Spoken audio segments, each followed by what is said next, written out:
नमस्कार, ये आकाशवाणी शिमला है। अब आप प्रभा शर्मा से प्रादेशिक समाचार सुनिए।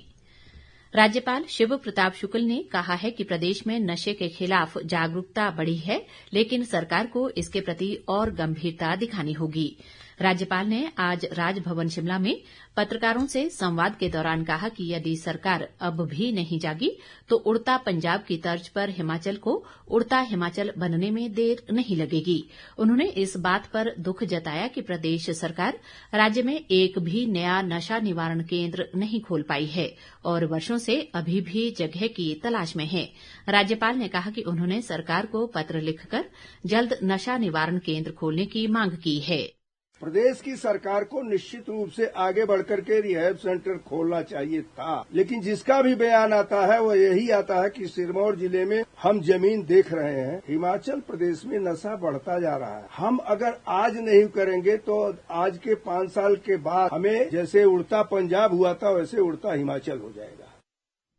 राज्यपाल ने प्रदेश में आपदा से निपटने के लिए केंद्रीय मदद और पुनर्वास के मुद्दे पर कहा कि केंद्र के समक्ष प्रदेश की मांग उठाना मुख्यमंत्री की जिम्मेवारी है, न कि नेता प्रतिपक्ष की।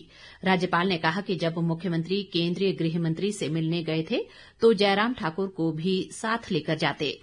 कि मैं मुख्यमंत्री जी की इस बात से सहमत नहीं हूं कि जयराम जी अगर भारतीय जनता पार्टी के हैं और केंद्र में भारतीय जनता पार्टी की सरकार है तो मुख्यमंत्री जी ये कहें कि जयराम जी केंद्र सरकार से जाकर के बात करें। मुख्यमंत्री जी जब स्वयं गृह मंत्री से मिलने गए तो क्यों नहीं जयराम ठाकुर को लेकर के गए? तो मुख्यमंत्री हैं, वो लेकर के गए होते जयराम ठाकुर को, जयराम ठाकुर आना कहते तो बात करते। देखिए ये बात नहीं है। सरकार किसी की भी हो, चाहे पक्ष की हो चाहे विपक्ष की हो, दोनों सरकारों को मिलकर के काम करना होता। ये काम मुख्यमंत्री का जयराम ठाकुर का नहीं है और इस नाते ये बात नहीं करनी चाहिए।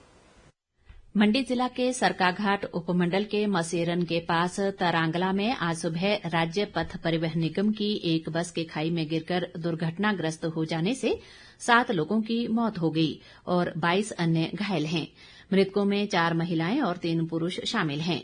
दुर्घटना में मारे गए लोगों की पहचान बलवीर, अंतरिक्ष, बर्फी देवी, गीता देवी, डोमा देवी, क्लासी देवी और सुमन के रूप में हुई है।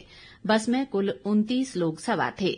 ये बस जम्मण गलू से सरकाघाट जा रही थी। हादसे की सूचना मिलते ही स्थानीय लोगों और पुलिस ने राहत व बचाव कार्य आरंभ कर दिए और घायलों को अस्पताल पहुंचाया गया।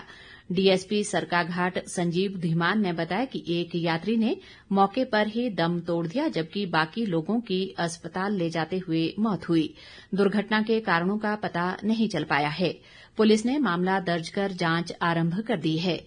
इस बीच राज्यपाल शिव प्रताप शुक्ल, मुख्यमंत्री सुखविंदर सिंह सुक्खू, उप मुख्यमंत्री मुकेश अग्निहोत्री, नेता प्रतिपक्ष जयराम ठाकुर, प्रदेश कांग्रेस अध्यक्ष प्रतिभा सिंह और सांसद सिकंदर कुमार ने इस बस दुर्घटना पर गहरा दुख जताया है और शोक संतप्त परिवारों के प्रति संवेदना व्यक्त की है।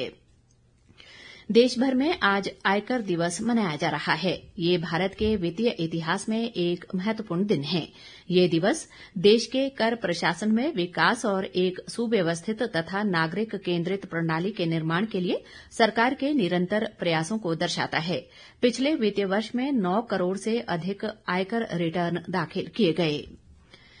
वीर सैनिकों के परिवारों को मुफ्त कानूनी सहायता उपलब्ध करवाने के लिए राष्ट्रीय विधिक सेवाएं प्राधिकरण 26 जुलाई को कारगिल विजय दिवस के उपलक्ष्य पर वीर परिवार सहायता योजना 2025 आरंभ करने जा रहा है।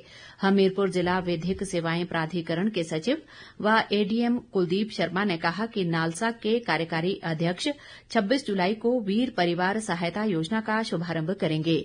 इसी कड़ी में हमीरपुर स्थित हिमाचल प्रदेश भूतपूर्व सैनिक निगम के मुख्यालय में स्थापित होने वाले विधिक सेवाएं क्लिनिक का भी शुभारंभ किया जाएगा। उन्होंने कहा कि विधिक सेवाएं क्लिनिक में भूतपूर्व व सेवारत सैनिकों और उनके परिजनों को मुफ्त कानूनी सहायता उपलब्ध करवाई जाएगी।